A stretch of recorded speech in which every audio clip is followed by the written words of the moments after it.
So the Nehemiah passage is one that we've looked at. And that Nehemiah chapter 5 passage is what the Nehemiah Action Assembly is based upon. Last year it was the education campaign, and it was at the end of April. And in this passage, Nehemiah, who is a cupbearer to the king, but also among the Jews, so he kind of had a foot in both ponds and probably made his life interesting. At some point when they were in the Second Temple period, people came to him, many working families of the kingdom, and said, you know what, we can't get ahead. We want to be self-sustaining, but we can't do it because of the king's tax, because other people own our fields. We want to be able to care for ourselves, but we can't. And some of them said, we've had to enslave our children, and some really bad things were happening that's enslaved children to be able to pay off debts. So Nehemiah said, we have to do something about this. And it says he called the assembly together to do something about it. He calls them together and makes public the issue and what's going on, and asks the people who are in a position to do something about it if they will do something.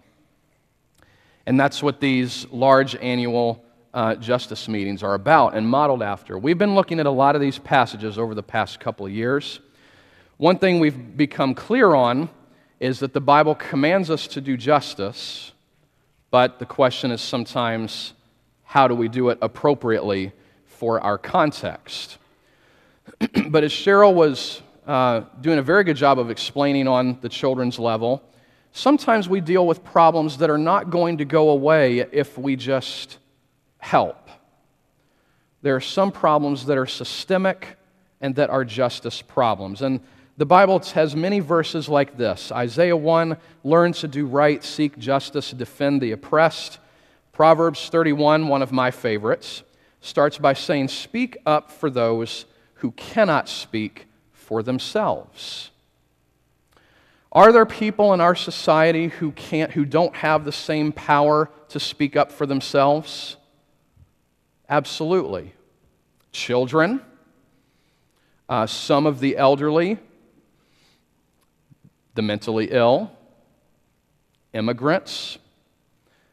There are many populations of people who might not have the same power and ability that you or I might have to speak up for themselves. And the Bible says that's what we are to be about. So I'm going to give you a lot of information today about what this year's mental health campaign is going to be about and what we're going to be supporting. And please stay with me because I'll get back to this guy. Okay? The elephant in the room, I'll get back to him. Okay? But first, the facts. Mental health. Have you seen it in the news lately? It's actually been all over the local news, several newspaper articles.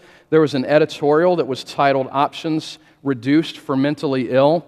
Osawatomie State Hospital is looking at possible reductions in capacity, and there was a KSNT story just last night at 10 o'clock about the National Alliance for Mental Illness, their annual walk that they had. I think 300 to 400 people showed up for that. And so, there's that saying that says it's easier to catch a wave than it is to cause a wave.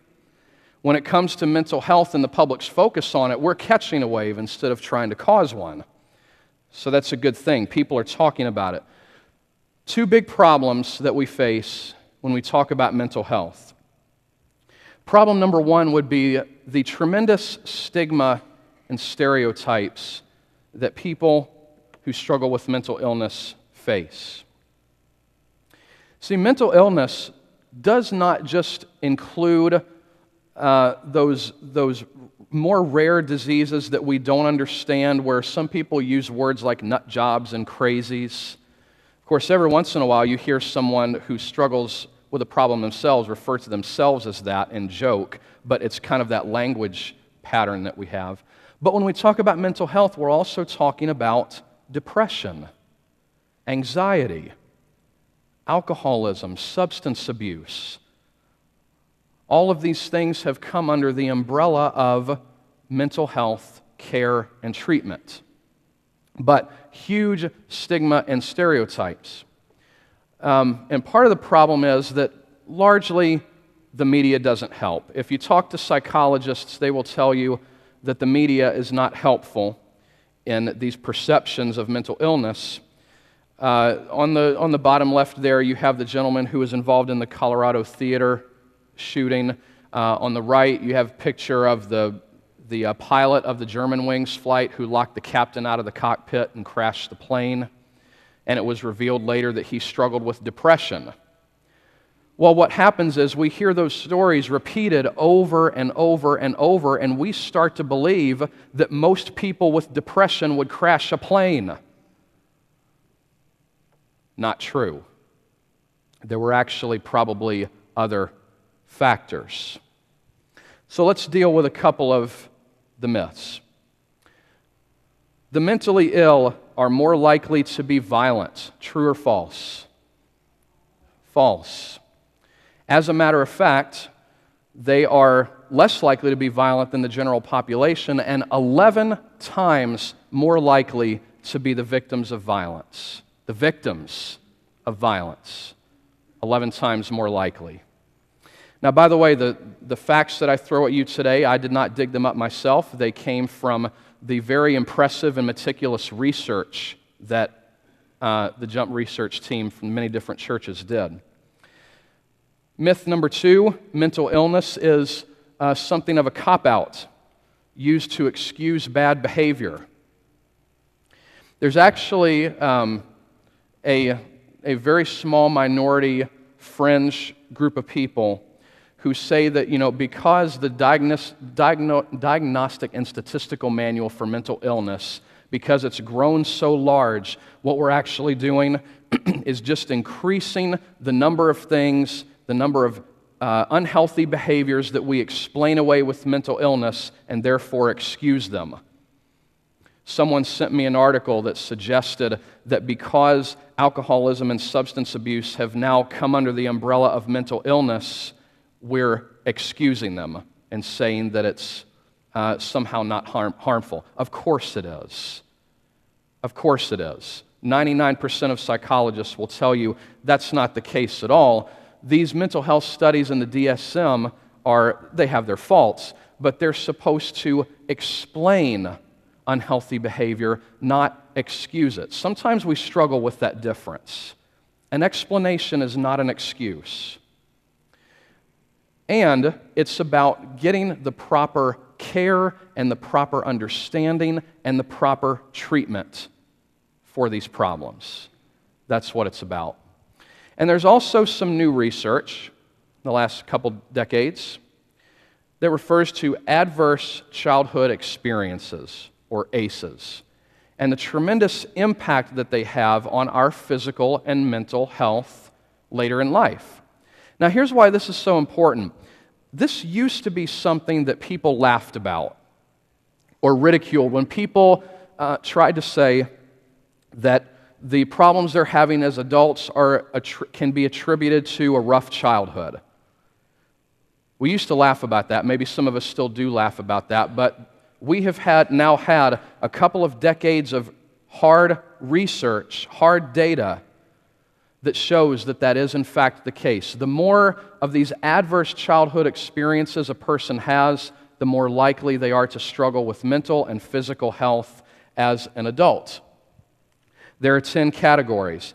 Under abuse, physical, emotional, or sexual, and this is in your family of origin or in your childhood.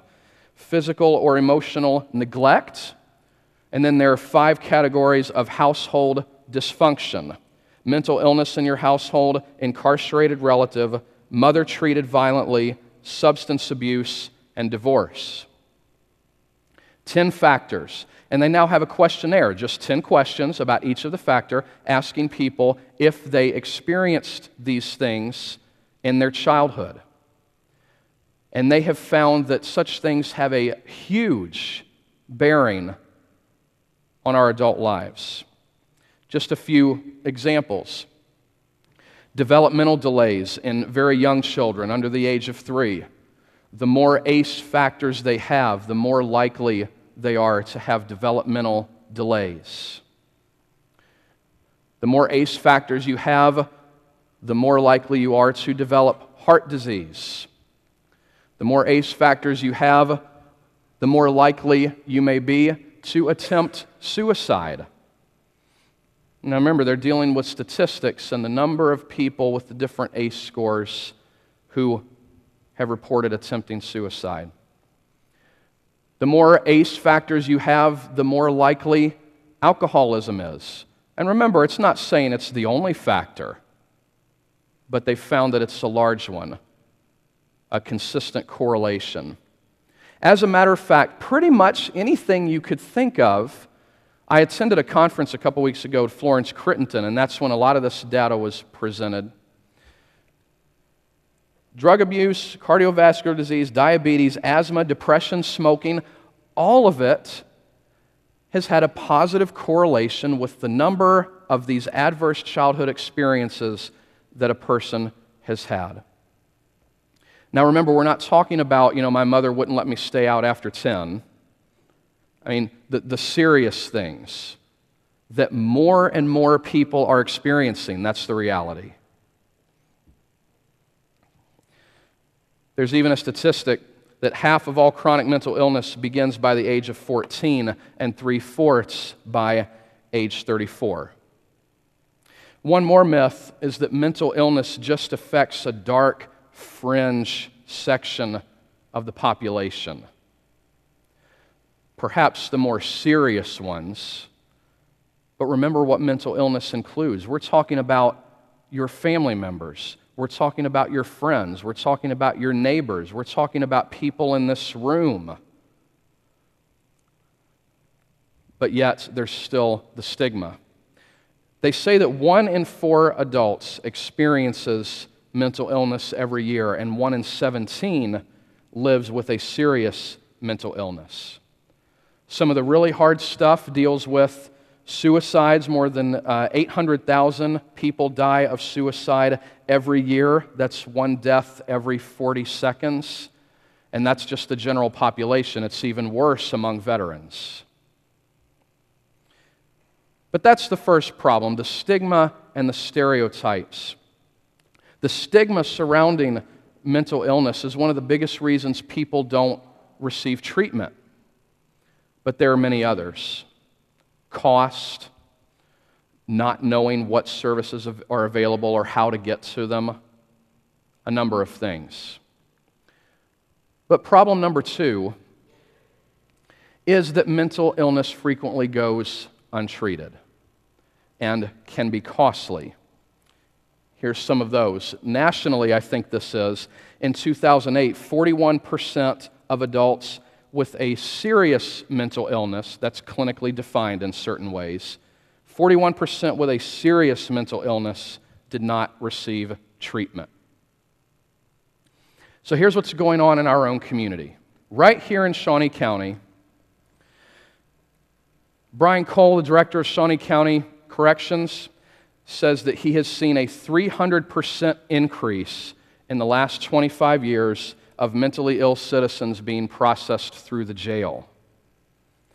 As someone said to me, as kind of a characterization, the jail has become the new mental health hospital. Now, some of you have more history with this place here in Topeka in Kansas than I do, and know about some of the history with Minigers and all of that. They say that 1 in 4 inmates at the Shawnee County Jail receive psychotropic medications. Which, are those medications cheap? No. And they say it costs more than 3 times as much to house an inmate with severe and persistent mental illness than it does someone without such a problem, because of the care they require, because of medications, because of a number of different things. And so what we're dealing with, for those of you who like to crunch numbers, for those of you who are business people, last year Shawnee County spent $7.5 million on the revolving door of untreated mental illness. And what that refers to is the jail, the hospital, homelessness, other social services and all of that.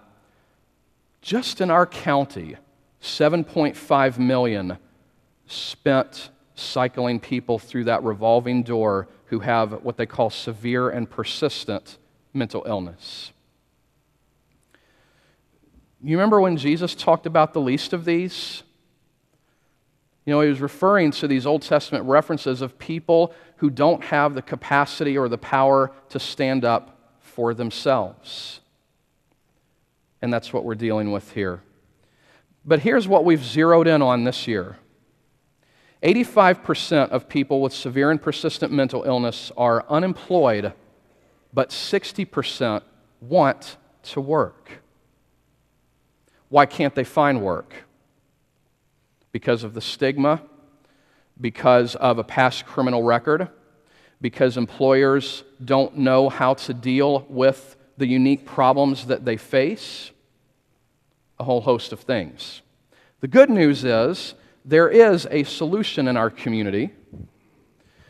Vallejo Behavioral Health employs what is called IPS, Individual Placement and Support, or Supported Employment.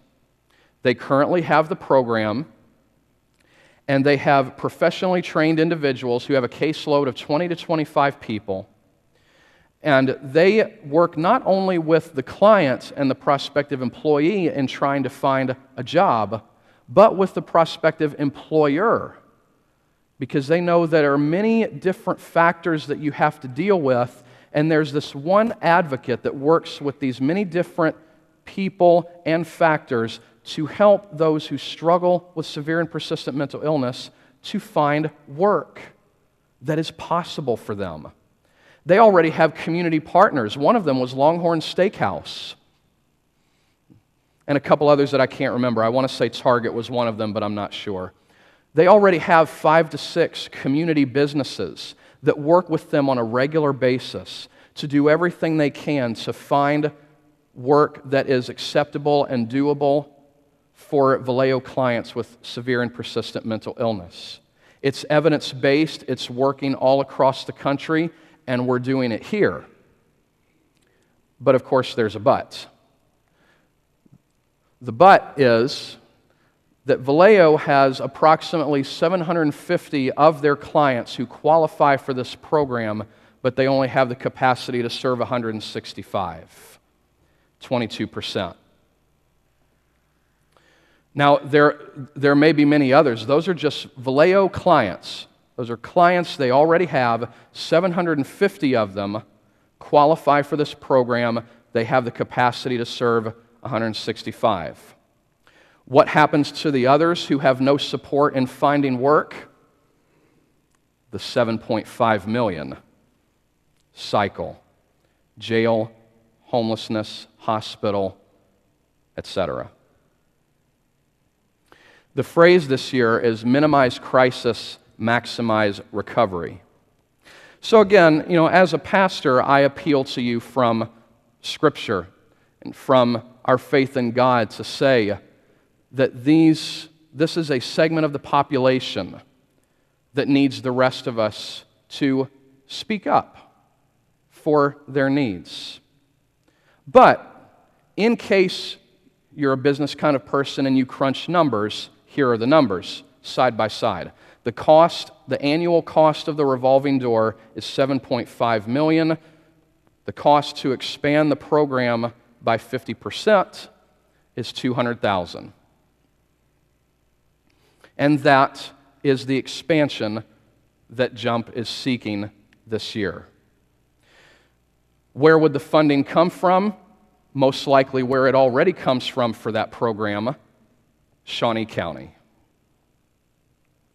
So, on Tuesday, May 12th, 7 p.m. at the downtown Ramada, we will gather around this issue. But now, it's time for the elephant, right? Actually, there are a couple of elephants. Elephant number one, this is a question I get. Why are we getting involved in this? Is it the church's place to get involved with political leaders? I mean, we read the paper, we know how messy Politics is. Shouldn't we just keep to ourselves is the question. Well, usually I'm content to keep to ourselves, I'll be honest with you. But here's the thing to think about. First of all, this is not, some people are concerned that this is a entanglement of church and state if these churches come together and ask for something from government officials in our locale and that kind of thing. Actually, think of it this way. It is citizens engaging in the political process, as we have the right and responsibility to do, from the perspective of our Christian faith. We're not asking the government to give special recognition to churches. That would be a violation of separation of church and state. It's not anything like that. It's just saying, let's look at some numbers. And by the way, we care about the people who fly under the radar. As Christians, we believe God has called us to care about people who fly under the radar and not just talk about caring for them, but take action that will actually make a difference. And the truth we face is that there are some problems that can only be solved that way. We face nothing like some of the great justice causes of our history. Many of us here do not. Think about the March on Selma, the Civil Rights Movement, the women's suffrage movement, the apartheid regime in South Africa. If we were concerned Christians in those times and places, which maybe some of you were, how else do you address such a problem? There's no other way to do it, especially in situations like these. If it's the government disenfranchising people based on race or gender or anything like that, how else do you address it other than with the government? And yet we don't face anything like this. I have to tell you, in the face of many other justice causes that there are and have been, this has been easy. I know the public meeting wasn't, but I'll get back to that. But you're dealing with, both years, it has been trying to draw support for a modest increase of a program that is already working. I'll take that before the Selma Bridge, personally. Elephant number 2. One of those political leaders we're talking about is a member of our church. When we're dealing with Shawnee County Commission, one of them is a member of our church. Okay, so I'll be honest with you. When I first realized that was the direction this was going, I did kind of say to myself, oh no, how do we work this? But then I realized a couple things. First thing I realized was, hopefully I knew this beforehand, we're adults. This is a mature and caring and loving congregation who I think has more than enough ability to separate out an issue and our dealings with our county and our community partners and an individual who attends our church. As a matter of fact, I would personally recommend that when people come here for their worship hour, that they are allowed to leave their jobs behind. If a member of the church is a doctor, maybe during the worship hour we should hold on to our medical questions, or nurse, or whatever. And if someone's a member of the Shawnee County Commission, this is the First Baptist family, that person is a member of the First Baptist family. Neither of the two need to meet or become complicated. We can do that. I actually have no doubt of that after I thought about it. But I also want you to know that elephant number 3, the biggest elephant, last year's Nehemiah Action Assembly was bad. That's the elephant. How many of you were there?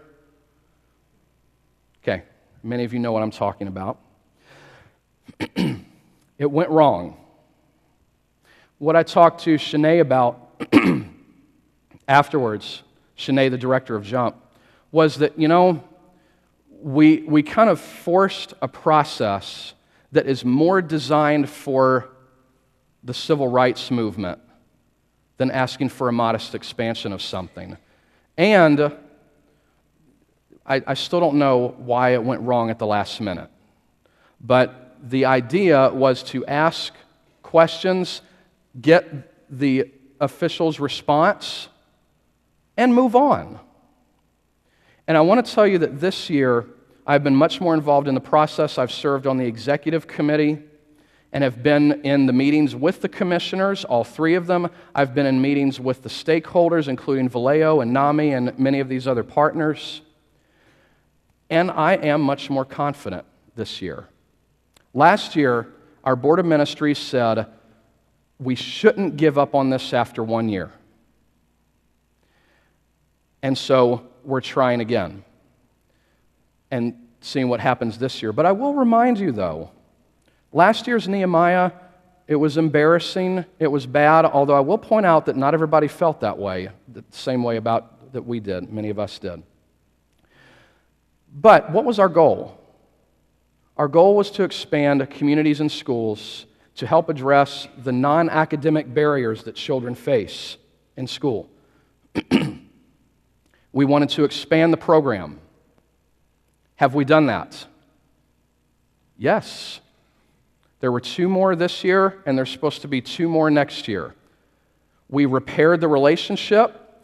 Jump has been attending every school board meeting. When news came that there were going to be more cuts, Jump representatives stood up at the board meeting and said, "We support you. We know this is tough. We've got your back. We know how much education is hurting right now." But that's not the juicy story. So you didn't hear as much about that. It actually, despite the public meeting none of us liked, it worked to an extent. And we continue to move forward with that. This year, there is a clear expectation that there's much that has to be done after this, and that there's not much that the commissioners can commit to at the meeting. I've been talking to the leaders, and there is a clear understanding of that. I've read the questions, the draft questions. They are light, non-difficult questions, realistic questions. There is a commitment this year to respect the answer that we are given.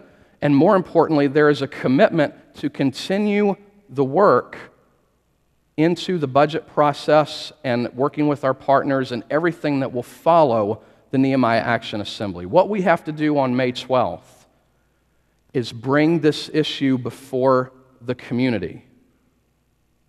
All of these things that we deal with mental illness, we have a chance as Christians to hold this issue up and say, we need to stand by these people in whatever way that we can.